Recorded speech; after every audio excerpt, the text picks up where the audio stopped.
Sawadika, bonjour à tous, bienvenue dans une nouvelle vidéo sur ma chaîne Kathleen à Phuket. Si vous comptez vous expatrier en Thaïlande, regardez bien cette vidéo, je vais vous donner la to-do list avec les 10 choses à faire pour préparer au mieux votre expatriation en Thaïlande. Allez, c'est parti! Beaucoup d'entre vous qui me suivez avaient comme projet, dans un futur plus ou moins proche, de venir vous expatrier en Thaïlande pour y vivre à l'année ou peut-être pour faire 6 mois. Et j'avais envie de vous donner une liste avec une to-do list au fait avec les 10 points qui sont assez importants et qu'il faut préparer pour que votre expatriation soit bien préparée et donc bien réussie. En numéro 1, il faut savoir que la Thaïlande est un très grand pays et donc il va falloir trouver l'endroit où vous allez avoir envie de vivre avant toute chose. Pour trouver l'endroit qui vous corresponde le mieux, que ce soit pour votre style de vie, que vous vous expatriez en famille, en couple, pour la retraite, pour le travail, vraiment tout ça va devoir rentrer dans votre liste de critères quand vous allez rechercher une ville où vivre. Vous savez donc que moi je suis à Phuket, donc j'ai déjà parlé de plusieurs avantages qui moi me conviennent pour vivre en tant qu'expatrié à Phuket, mais vous avez toutes les autres villes comme Bangkok, comme Chiang Mai, Chiang Rai même, il y a pas mal d'expatriés à Chiang Rai, et puis vous avez Pattaya, vous avez Hua Hin, vous avez aussi les autres îles comme Koh Samui aussi où il y a une grosse communauté française. Donc vraiment, ce que je vous conseille, c'est d'aller faire un petit tour dans plusieurs de ces endroits-là pour voir lequel vous parle le plus, dans quel endroit vous vous sentez vraiment le mieux et le plus à l'aise et vous pensez que vous allez pouvoir vivre de la manière qui vous correspond le mieux possible. Donc c'est vrai que ce que je vous recommande et ce que je recommande à chaque personne qui me demande à chaque fois quoi faire avant de s'expatrier en Thaïlande, je vais déjà vous recommander de venir y passer quelques mois et d'essayer peut-être de cibler 2 ou 3 endroits qui comme ça sur le papier vous paraissent les endroits qui pourraient vous plaire et puis d'aller les voir, d'aller essayer de ressentir un petit peu l'atmosphère sur place et puis une fois que vous aurez vu ces endroits, vous pourrez décider, revenir dans votre pays et puis décider ensuite l'endroit en Thaïlande, la ville en Thaïlande qui vous plaît le plus pour vous expatrier sur du plus long terme. En numéro 2, et j'en parle assez souvent dans mes vidéos, et ça c'est quelque chose qui est important de faire, mais bien avant votre départ, c'est d'apprendre ou d'approfondir votre niveau d'anglais. En effet, la Thaïlande est un pays où on parle thaï, le thaïlandais est la langue officielle du pays, bien évidemment. Maintenant, c'est quelque chose d'assez compliqué et fastidieux à apprendre, surtout si on n'est pas encore dans le pays. C'est pas quelque chose que je vous recommande forcément. Par contre, vraiment, apprendre l'anglais, en tout cas, on a tous quand même des bases, on a tous quand même été à l'école, même si le niveau est assez catastrophique quand on sort du lycée, juste avec le niveau lycée pour l'anglais. Mais c'est vrai que je vous recommande de vous remettre à l'anglais. Et ça, il faut le faire, je dirais, au moins 6 mois avant de partir en Thaïlande parce que vous allez voir que c'est quelque chose qui va vraiment vous être utile une fois sur place parce qu'on communique en anglais avec les Thaïlandais, avec l'avocat si vous avez des papiers à faire pour une société, pour acheter une maison, vraiment dès qu'on a des choses à l'immigration, on parle en anglais aussi. Donc voilà, toutes ces choses-là font que vous avez vraiment besoin de l'anglais. Pour cela, le mieux à faire, c'est d'installer une application sur votre téléphone et puis vous allez pouvoir commencer à pratiquer ça directement chez vous avant votre expatriation. Et aujourd'hui, j'avais envie de vous parler d'une application en particulier, c'est l'application Rosetta Stone. Cette vidéo est en partenariat avec Rosetta Stone, ce sont les partenaires de la vidéo, et c'est une application, si vous ne la connaissez pas encore, qui est assez ancienne, qui est à plus de 10 millions de téléchargements sur le Apple Store, le Google Play, etc. Donc vraiment, c'est une application qui fonctionne très bien. Et la méthode d'apprentissage avec Rosetta Stone est un petit peu différente parce qu'elle est complètement immersive et intuitive. Vous allez voir qu'on est plongé dans l'univers de la langue au fait quand on se met à approfondir la langue qu'on aura choisie. Donc là en l'occurrence ce que je vous recommande de faire c'est d'apprendre l'anglais. Alors certains d'entre vous le savent peut-être mais pour moi apprendre l'anglais c'est pas quelque chose que je souhaite faire puisque j'ai une maîtrise d'anglais donc je n'ai pas forcément eu envie de tester cette application sur l'anglais. Par contre je l'ai testé sur le russe puisque je vous en parle régulièrement dans mes vidéos, il y a beaucoup de Russes maintenant qui arrivent sur Phuket et qui eux ne parlent pas très bien anglais non plus et donc je trouvais ça intéressant de tester un petit peu l'application sur l'apprentissage du russe. Donc je suis entièrement débutante, à part le privyet qui est enchanté et le spasiba qui est merci que je connais à force de l'entendre à Phuket. Je ne connais rien du tout, donc vraiment je suis partie de zéro. Au bout de quelques minutes, on commence à comprendre comment fonctionne l'application et l'apprentissage de la langue, donc c'est très intuitif, ça fait marcher le cerveau parce que en effet vous verrez c'est quelque chose d'assez ludique aussi à utiliser. Franchement on rigole beaucoup. Ils ont un système de reconnaissance vocale, donc vous allez non seulement entendre la langue, la voir aussi écrite, et aussi vous allez pouvoir répéter pour que ça corrige votre accent, pour être certain que la manière dont vous prononcez le mot est la bonne manière, hein, et vous pouvez recommencer plusieurs fois jusqu'à ce que la prononciation soit correcte. Diavechka. Jest. Jest. Pьет. Pьет.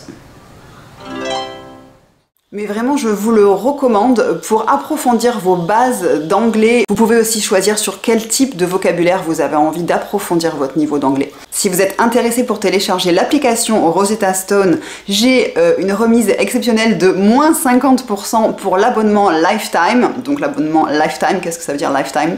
Ça veut dire à vie, hein. Si vous avez des petites bases en anglais, vous aurez compris.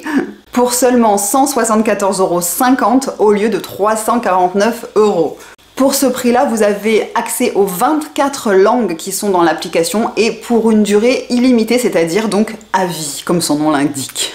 Le lien pour télécharger l'application est dans la barre de description et je l'ai aussi mis en commentaire épinglé, comme ça vous pouvez juste cliquer dessus et vous serez redirigé vers l'application directement. Et en plus vous avez une garantie de remboursement de 30 jours si jamais l'application et le système d'apprentissage ne vous plaisaient pas, donc en plus c'est complètement sans engagement. Petit bonus, si vous avez une copine thaïlandaise qui ne parle pas français, elle pourra apprendre le français avec l'application Rosetta Stone, donc ça c'est quand même pas mal.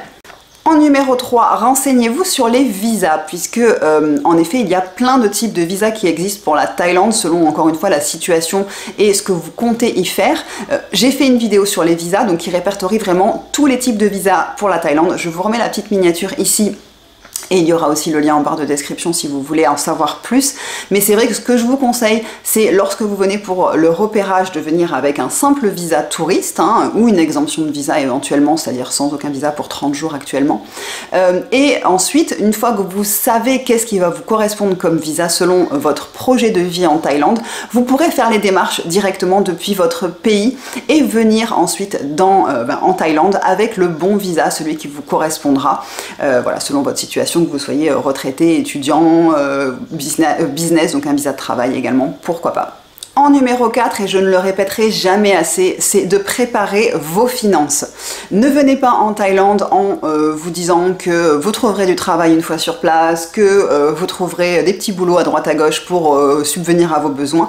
Pas du tout. Prévoyez de l'argent pour être capable de vivre un certain nombre de mois. Donc par exemple, moi c'était 6 mois quand je suis arrivée en Thaïlande. Quand on est arrivé, Serge et moi, on s'était donné 6 mois. On avait assez pour vivre 6 mois sans travailler. Le temps de trouver quoi faire en Thaïlande. Mais voilà, préparez vos finances, essayez de voir avec le coût de la vie. Donc j'ai fait une vidéo, alors elle date de 2021 sur le coût de la vie en Thaïlande, mais elle est quand même plus ou moins encore d'actualité. Et ça peut vous aider à prévoir le budget nécessaire pour vivre en Thaïlande, parce que j'entends encore trop de personnes qui disent qu'avec 500 € par mois, on peut vivre. Alors, à Phuket, certainement pas, ça c'est sûr. Par contre, peut-être que dans le fin fond du nord de l'Isan, vous pourrez réussir à vivre, mais pas à Phuket, pas dans des grandes villes, Bangkok non plus, enfin voilà, toutes ces villes comme ça, il y a un minimum de budget à prévoir, et donc je dirais, préparez vos finances bien longtemps à l'avance, avant votre expatriation. C'est quelque chose vraiment qui est primordial pour ne pas être déçu une fois que vous serez installé ici au fait.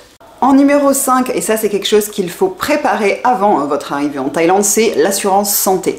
Donc je sais que c'est quelque chose qui vous intéresse énormément et vous êtes nombreux à me demander quelle assurance santé nous avons, donc Serge et moi. Nous sommes à la CFE, donc la Caisse des Français de l'étranger, donc c'est pour les Français expatriés. Et ensuite nous n'avons pas de complémentaire, donc nous n'avons pas de mutuelle, en fait on n'a que la partie sécurité sociale. Je sais que beaucoup d'expatriés sont à la CFE avec une complémentaire. Je ne saurais pas quoi vous recommander parce que, encore une fois, ça va dépendre de votre situation, ça va dépendre de si vous êtes marié, si vous avez des enfants, de quel âge vous avez, si vous avez des antécédents médicaux, enfin voilà, je peux pas vous donner un conseil personnalisé sur ça. Par contre, renseignez-vous en ligne, il y a plein de forums, plein de choses que vous pouvez déjà trouver en amont et même contacter vos assureurs en France, peut-être qu'ils ont des options pour si vous partez à l'étranger, vivre à l'étranger, donc voilà. Mais en tout cas, l'assurance santé, c'est quelque chose de primordial puisque sinon vous ne serez pas couvert pendant votre séjour en Thaïlande, et les frais de santé peuvent vraiment grimper très très vite hein. Ici, il ne faut pas croire que, encore une fois j'en ai parlé dans plusieurs vidéos, ce n'est pas le tiers-monde avec un système de santé bas de gamme, il est vraiment très élevé et il est très bon, enfin moi je le trouve très très correct, et voilà, par contre c'est quand même pas donné, donc si vous n'avez pas d'assurance santé, ça risque de vous coûter très cher si vous avez des ennuis de santé une fois arrivé en Thaïlande. En numéro 6, et donc ça rejoint un petit peu ce que je vous disais avant, c'est de rejoindre des groupes d'expatriés. Alors principalement ça va être sur Facebook, hein, maintenant que ça fonctionne bien. Il y en a vraiment plein. Si vous mettez comme recherche expat Phuket ou français à Phuket, français à Koh Samui, français à Bangkok, sur Facebook, vous allez trouver des groupes selon la ville où vous souhaitez aller vous expatrier. Et vous verrez, alors bon, c'est vrai qu'il y a beaucoup de gens qui sont pas super sympas sur ces forums, qui répondent un petit peu, pas forcément de manière très agréable, hein, comme certains commentaires parfois dans mes vidéos d'ailleurs, mais c'est vrai que vous, en tout cas, il y a toujours des gens qui sont là pour vous aider, parce que c'est le but à la base de ces groupes d'expatriés, c'est de s'entraider, de se donner des conseils les uns les autres, parce qu'on est peut-être passé par telle situation et qu'on n'a pas envie que la personne d'après fasse la même erreur, donc on se donne des conseils, et je vois que ce sont des groupes qui sont très actifs. Donc si vous n'avez plus Facebook, parce que je sais que c'est quelque chose qui se fait un petit peu moins en France, nous en tout cas, en tant qu'expatriés, on l'a parce que c'est une mine d'informations sur plein de groupes, voilà, que ce soit des expatriés, que ce soit même sur des intérêts communs, par exemple pour les animaux abandonnés, là il y a des groupes comme ça où on va s'aider les uns les autres, donc vraiment c'est quelque chose que je vous recommande, même vous pouvez le faire donc avant de partir, rejoindre des groupes Facebook d'expatriés pour vous aider, voilà, à répondre aux questions assez précises que vous aurez et que vous ne trouvez pas la réponse sur tel ou tel site internet au fait. Alors, en numéro 7, c'est trouver un logement. Alors, beaucoup de personnes me contactent en me disant, voilà, on va venir s'installer à Phuket, où est-ce que je peux trouver une maison, un appartement à louer?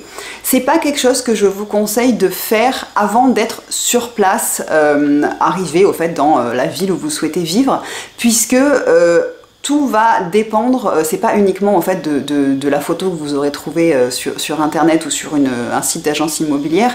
Il va falloir, je pense, quand même venir voir l'endroit, voir ce qu'il y a autour comme environnement, où c'est situé, je sais pas moi, est-ce que les voisins ils font du bruit, est-ce que à Phuket, est-ce qu'on a une mosquée juste en face par exemple, et est-ce que c'est quelque chose qui vous dérange d'avoir la prière 5 fois par jour aussi? Il y a des gens qui ne veulent pas être à côté de la mosquée, d'une mosquée à Phuket.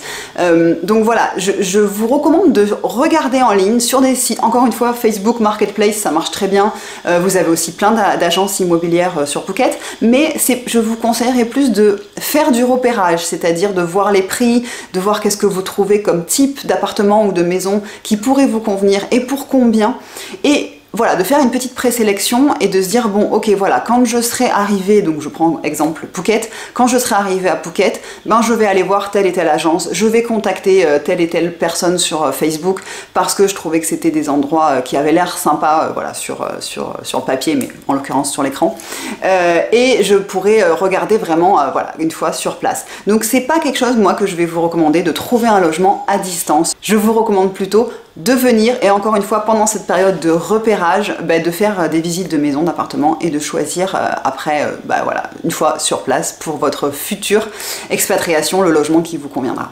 En numéro 8, si vous avez des animaux et que vous comptez venir vous expatrier avec vos chiens, avec vos chats, bon, généralement c'est ça, avec vos cochons, n'y pensez pas, c'est assez compliqué. Donc oui, si vous comptez venir avec vos animaux, c'est aussi un process qui se fait bien longtemps à l'avance. Je dirais au moins de préparer ça 6 mois avant le départ, puisque ça va dépendre de la compagnie aérienne, ça va dépendre du type d'animal que c'est, donc les catégories de chiens par exemple.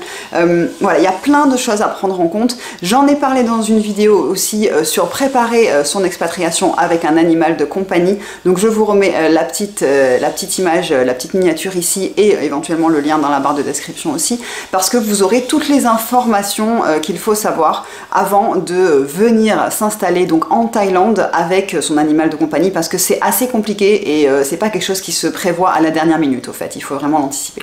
En numéro 9, je vais quand même vous recommander de vous renseigner un petit peu sur la culture thaïlandaise.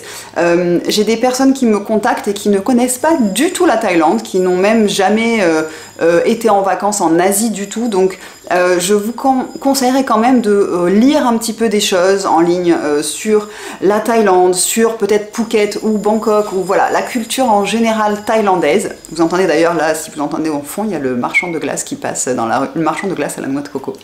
Parce que plus vous aurez d'informations sur le style de vie des Thaïlandais, sur la culture, sur ce qu'on peut faire, sur ce qu'on ne peut pas faire, ce qui est bien vu, ce qui est mal vu, plus vous aurez j'allais dire une attitude qui va répondre à ce qu'un Thaïlandais va attendre au fait d'un étranger et de son comportement quand il est dans un pays, quand il est en Thaïlande au fait. Donc au fait, plus vous aurez réuni d'informations, plus vous en saurez avant de partir, mieux ce sera pour vous préparer au fait, un peu au choc culturel, parce qu'en effet, si vous ne connaissez pas l'Asie, il y a des choses qui peuvent peut-être vous surprendre. Donc voilà, lisez le plus d'infos que vous pouvez en ligne, voilà, selon la ville où vous souhaitez vous expatrier, pour ne pas avoir un trop gros choc au fait à votre arrivée ensuite en Thaïlande. Pour conclure cette vidéo, donc en numéro 10, je vais vous dire de faire votre valise, puisqu'au fait on est presque prêt à prendre l'avion et à vous expatrier. La plupart des gens qui s'expatrient ne viennent qu'avec leur valise, donc nous par exemple c'est ce qu'on avait fait, on avait 2 valises de 30 kg chacune, et on est venu qu'avec ça. Maintenant il y a des gens qui ont envie de faire des containers, qui ont vraiment envie de faire appel à des compagnies de déménagement parce qu'ils ont beaucoup de choses à déménager. C'est tout à fait possible, il y en a plein, alors ça va dépendre aussi de la quantité de choses que vous souhaitez déménager, de l'endroit où vous allez vouloir vous installer, donc ça il faut se renseigner en ligne, mais sinon la plupart du temps vous pouvez aussi venir avec simplement 2 grosses valises, et puis au fil des années, nous c'est ce qu'on a fait au fait, à chaque fois on ramenait des choses au fur et à mesure, parce qu'on rentrait en France pour des vacances et puis on revenait avec plusieurs choses, et voilà, c'est pas la peine de vous charger trop, puisque encore une fois, voilà, vous pourrez toujours ramener des choses au fur et à mesure avec vous, ou aussi il y a une option qui est d'envoyer des gros colis par cargo, par la poste, tout simplement des colis de 20 kg, je sais que j'ai des amis qui l'ont déjà fait, voilà, ça met 2-3 mois à arriver, mais si c'est quelque chose dont voilà, vous n'êtes pas pressé de l'avoir, vous pouvez toujours le mettre par cargo, ça part par bateau à un moment je pense, et du coup ça arrive quelques temps après, c'est moins cher en effet que de faire des allers-retours en avion, ça c'est certain.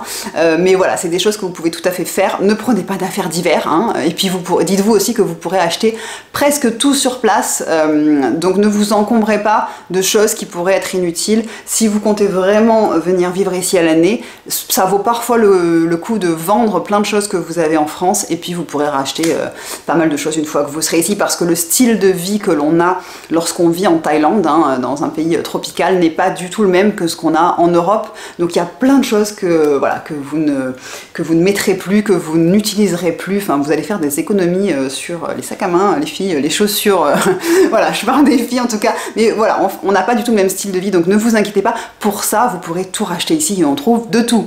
Voilà, je pense que j'ai fini, j'ai fait le tour, en tout cas la to-do list, la petite checklist comme ça, avec les choses importantes à préparer avant de partir et de préparer votre expatriation pour la Thaïlande. Si j'en ai oublié, n'hésitez pas, vous pouvez me le dire dans les commentaires.